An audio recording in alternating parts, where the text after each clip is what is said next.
Welcome to Democracy Now!, democracynow.org, The War and Peace Report. I'm Amy Goodman. On Capitol Hill, opposition to the Republican health care bill is growing as an increasing number of Republican senators come out against their party's plan to repeal and replace the Affordable Care Act.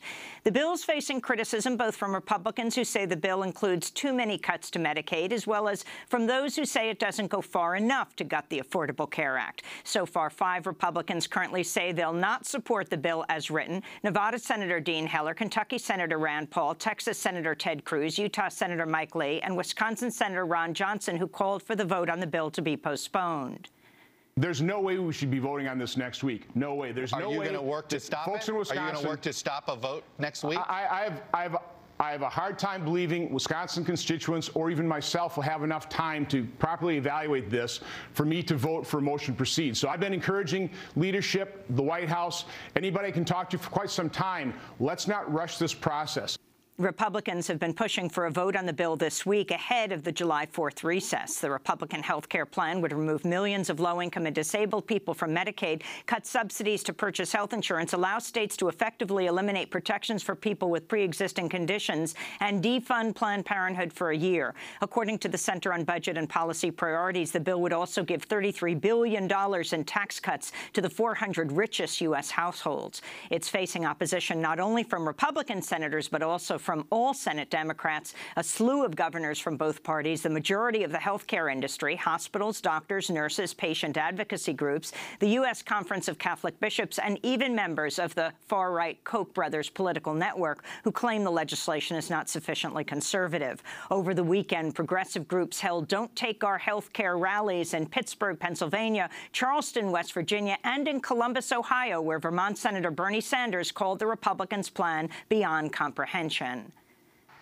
And while 28 million people are uninsured, this bill will throw an additional 23 million people off of the health care they have, raising the total of uninsured in America to over 50 million people.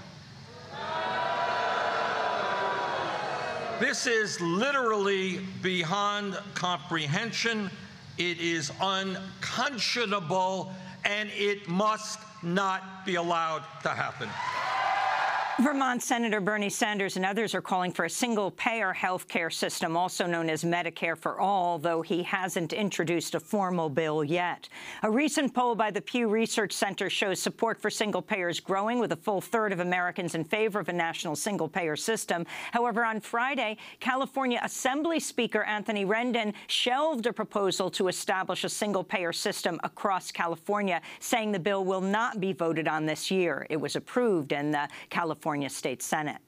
The Washington Post is reporting President Obama received a highly classified eyes-only letter in August detailing Russian President Vladimir Putin was directly involved in a cyber campaign with the objective of defeating Democratic nominee Hillary Clinton and helping elect her opponent, now President Donald Trump.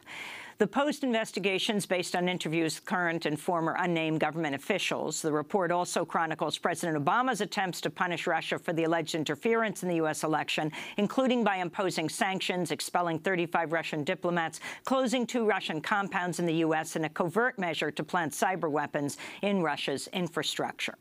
The New York Times printed a full-page report detailing every lie President Trump has told since taking office Friday. The dozens of statements chronicled in the ad include Trump lying about his position in the 2003 invasion of Iraq, Trump lying about how many times he's been on the cover of Time magazine, Trump lying about the size of his inauguration crowds, and Trump lying about widespread voter fraud that, in fact, never took place. And those are only the lies Trump told in his first week in office. The report includes an infographic showing Trump either lied or issued misleading statements every single day for his first 40 days in office. Workers at the Carriers plant in Indianapolis, Indiana, are bracing themselves for a massive round of layoffs next month, despite the fact President Trump had claimed he'd save the jobs at the plant. As many as 600 workers will be laid off next month. President Trump had also announced a $16 million investment in the plant, allegedly to save jobs. But in fact, Carrier's parent company says money is going to go to factory automation, which will actually reduce the number of jobs at the plant overall. Meanwhile, car manufacturer Ford Ford has announced it will be moving some of its manufacturing operations to China. This comes after Trump tried to claim credit for Ford's decision earlier this spring to cancel its plans to build a factory in Mexico, tweeting, quote, "Big announcement by Ford today, major investment to be made in 3 Michigan plants, car companies coming back to U.S., jobs, jobs, jobs," he tweeted. In fact, Ford simply decided to outsource the jobs to China. The United Nations says Yemen is now facing the world's worst cholera outbreak as the U.S.-backed Saudi-led bombing and naval blockade has devastated Yemen's health, water, and sewer systems. The World Health Organization says more than 200,000 people in Yemen are infected with cholera. 1,300 people have already died, a quarter of them children. Meanwhile, in more news on Yemen, the American Civil Liberties Union has filed Freedom of Information Act requests for records on U.S. involvement in a secret network of prisons in southern Yemen, where dozens of people, including children, have reportedly been forcibly detained, tortured, and interrogated. The Associated Press reports U.S. military officials have participated in interrogations in detention centers where torture is routine and extreme. For a full discussion on this issue, you can go to democracynow.org. In Iraq, U.S.-backed Iraqi forces continue the battle to seize control of the city of Mosul from ISIS. Residents say at least 5 members of the same family were killed on Sunday in a U.S.-led coalition airstrike. Thousands continued to flee Mosul over the weekend. This is Fatima Mohammed. The house was bombed and collapsed as she was inside. We were neighbors.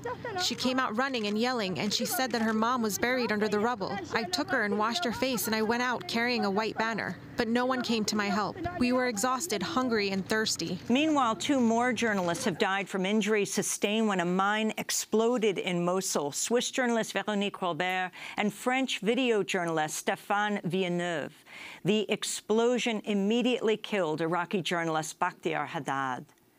In Syria, U.S.-backed troops captured a district of western Raqqa from ISIS over the weekend. The local journalistic group Raqqa is being slaughtered silently reports U.S.-led coalition airstrikes killed at least 5 civilians Saturday in Raqqa.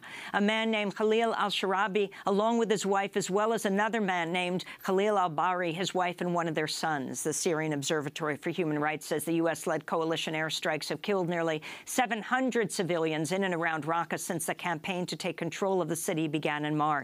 Meanwhile, critics are warning the United States is quietly expanding its military role in Syria with an increasing number of strikes against the Syrian government. The U.S. has shot down at least 1 Syrian government plane and 2 Iranian-made drones this month. The dean of the Johns Hopkins School of Advanced International Studies, Vali Nasser, warns, quote, "We are sleepwalking into a much broader military mandate without saying what we plan to do afterward," unquote. As many as 50,000 protesters formed a human chain that stretched across parts of Germany, Belgium, and the Netherlands Sunday to demand Belgium shut down 2 nuclear reactors. The reactors are more than 30 years old and have been temporarily shut down twice in recent years after cracks were discovered in the core tanks. In Pakistan, more than 150 people were killed when a fuel tanker exploded on Sunday in Bahawalpur in the eastern province of Punjab. The majority of those killed were nearby residents who'd gathered to collect the fuel spilling out of the tanker, which had crashed on the side of the road. Another 100 people were wounded in the explosion. In Colombia, at least 13 people have died in a mine explosion in the town of Conakumba in central Colombia Friday. Government officials say the mine was not permitted and lacked safety equipment.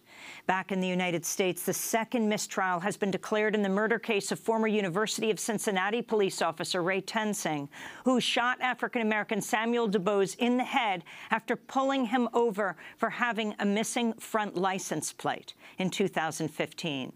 Tensing was wearing a T-shirt emblazoned with the Confederate battle flag under his uniform when he killed DuBose. This is the second time a jury has deadlocked on Officer Tensing's case.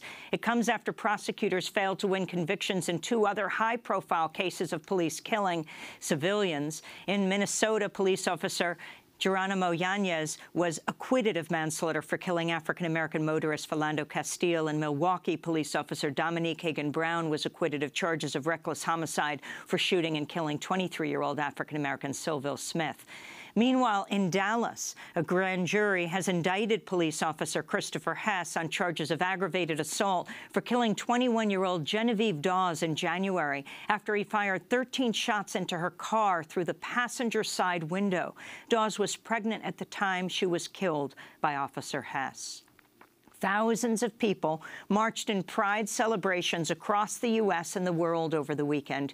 In New York City, formerly imprisoned Army whistleblower Chelsea Manning celebrated her first pride as a free woman, riding in a red convertible with the American Civil Liberties Union, alongside transgender teenager Gavin Grimm, who has sued his local Virginia high school district for the right to use the bathroom that matches his gender identity.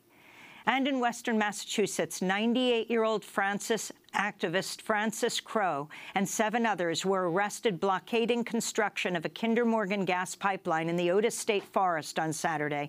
Activists helped push Crowe to the construction site in her wheelchair, where they then held a mock funeral for fossil fuels. Francis Crowe is a longtime peace and anti-nuclear activist. This is her 3rd arrest since she turned 90 years old.